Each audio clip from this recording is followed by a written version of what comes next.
राष्ट्रवादी शरदचंद्र पवार पक्षाचे नेते मेहबूब शेख यांनी अजित पवार यांच्यावर घणाघात केलाय।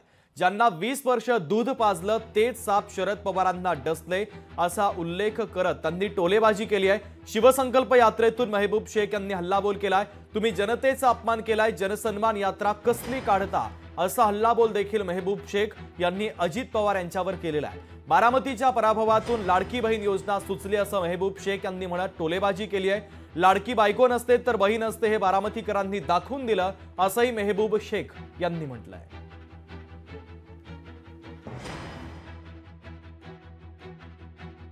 आज नागपंचमीचा सण आहे। आज सापाला दूध पाजलं जातं।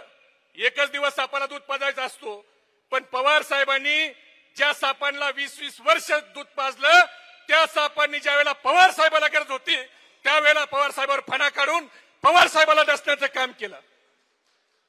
यांनी पवार साहेबाचा पक्ष फोडला नाही, हो चोरलाय। ह्या टोळीला भारतीताई आता बहीण आठवायला लागली।